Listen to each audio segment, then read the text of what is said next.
ZETA Zombies Year 50 Clocktime. Chronicle of 100 Years Children. Third Book ZETA.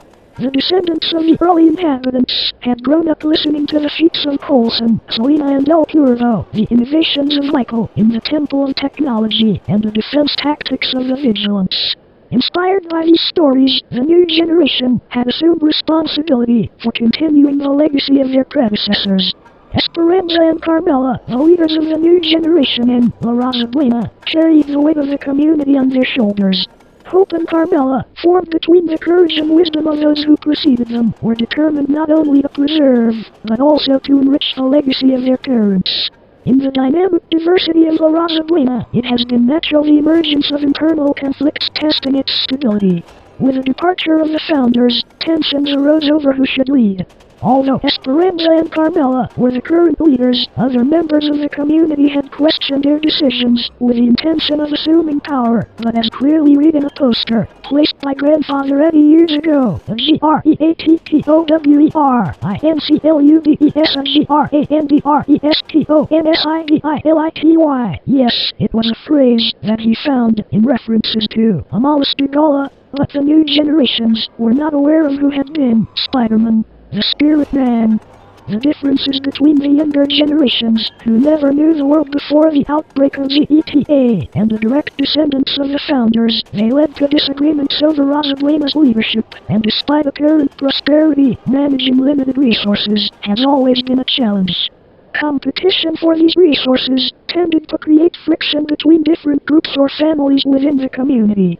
Some inhabitants advocated a radical change in the way they were governed or interacted with the outside world, leading to a clash of ideologies. The secrets of the past, like silent covenants, could come to light and sow mistrust. The complexity of human relations and the policy of survival in times of conflict open opportunities to develop capabilities or succeed. The third ZETA blast brought a wave of terror and despair, and the opportunity for La Raza Buena to demonstrate its strength and unity. The first reports were received by radio from a neighboring community, plunged into chaos.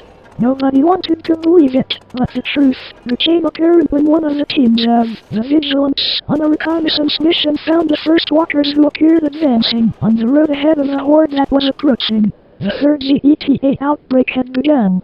Esperanza and Carmela acted quickly and mobilized everyone. The gates and fortified walls had kept La Raza Buena safe for decades. The Observer Guard, a recent innovation, permanently controlled the perimeter by using real-time radio contact.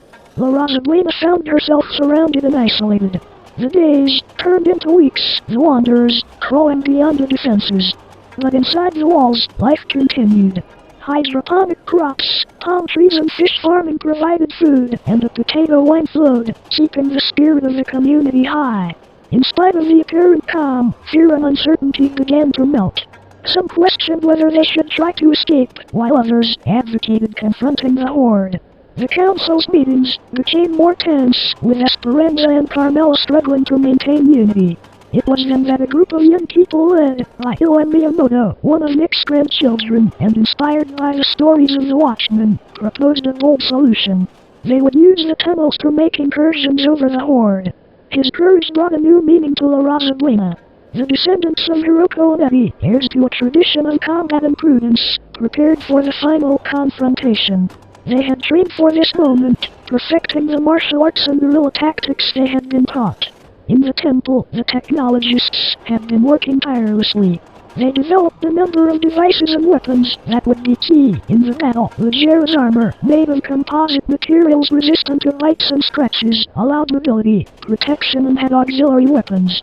Michael's latest project was to develop a directed energy experimental prototype that could free zombies with electric impulses by training capacitors in the electrified barriers, a perimeter defense system that could be activated to cook the ass of invaders. The strategy was clear: to use the technology to keep the walkers in line while the fighters took care of the last lines. When the time came, the descendants of Nick, Selena, Colson, Anna, Hiroko and Eddie came out of the tunnels and with precise movements and perfect coordination leaving their signature on the battlefield.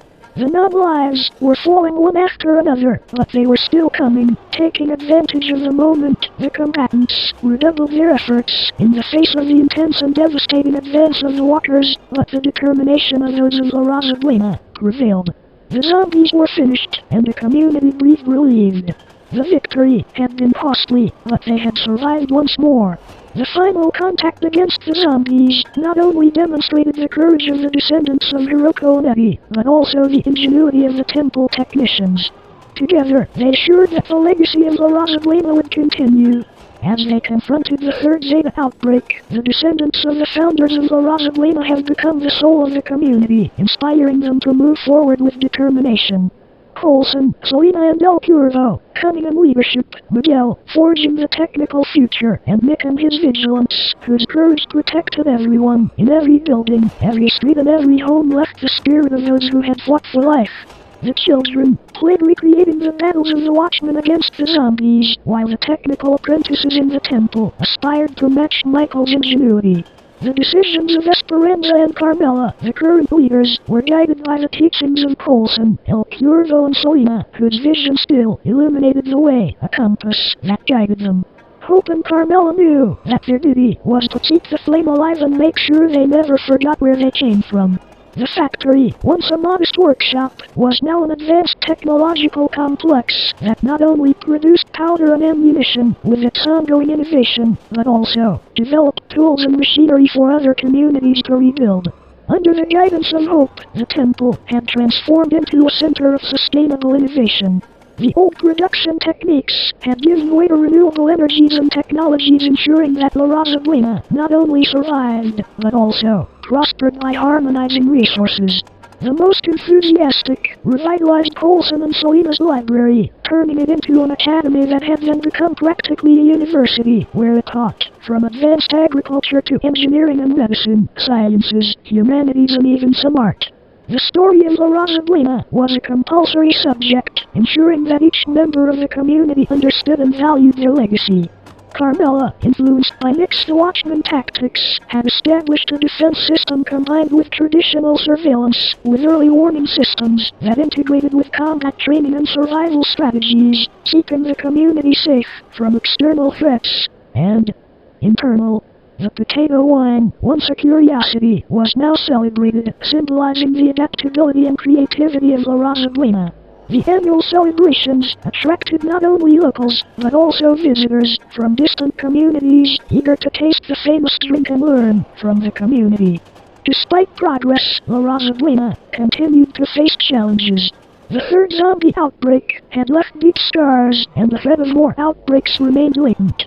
The community had established a surveillance and defense system, ensuring that they would be prepared for any future threat. Over time, La Raza Buena had transformed into a center for different communities, and not only had they survived, but had flourished, becoming a testimony to human resilience and the ability to overcome even the darkest challenges. Hope and Carmela, with their leadership and vision, had secured the legacy. The story of the people in La Raza Buena indicate that even in the worst moments, you can find a way to advance and prosper. While the pyres were burning the remains of the ambulance and of the fifth-year chronicle,